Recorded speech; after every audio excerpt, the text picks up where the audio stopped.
Добре, сега ще строим танк, който ще стреля ластици. Имаме механизъма за стреляне и колелата. Сега започваме като да залепим всички неща, които ни трябват.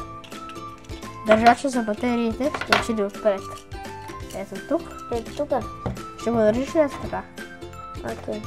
Ето така, пръстите да не отиват тук. И за всеки случай не държи тук, за колелата. Да не се щупи тук. Ево, държи за колелата. Не тук. Да. Не пипай. Ето, слагаме тук лепило. Малко повече, за да се залепи хубаво.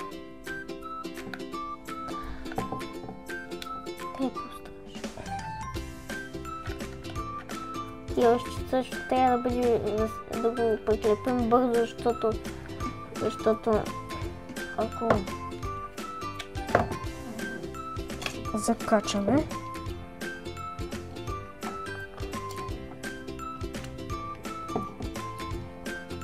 И след тези кабелчета трябва да отидат към моторчетата за двигатели. Ще трябва да отидат към платката, за да го съхраним. Да бе. Платката? Чакай, платка имаме ли тук?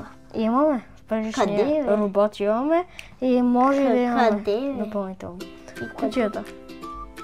Но къде е тази платка? Ти къде я виждаш? Знам, че я има. Така. Ама сега, тук ли е? Сега не те... Ето това или това. Първо това, после това. В най-добрия случай да не се... Ама чакай, тези копчета бяха за... това? Да, точно така. Сега.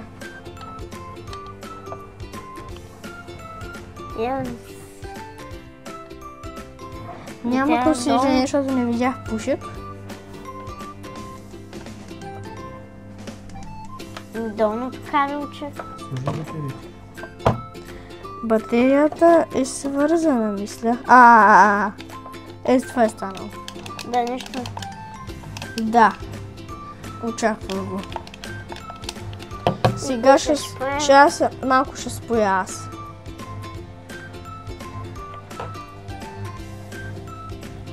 Захранващия кабел се скъса.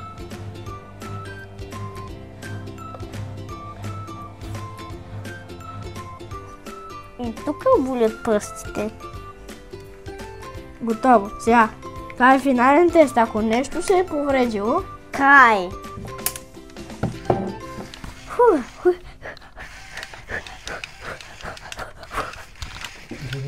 Значи как го направим това е така, като го натиснем да заработи. Като натиснеш тук, би трябвало, ако платката не беше дефектна, тук ще дойде ток, плюс-минус, и това ще да отиде към това моторче. Значи да го свържи. Окей. Обаче, това не в момента не... Загряло ли е или не? Майче не искам да запалим. Не иска да се пуска ли?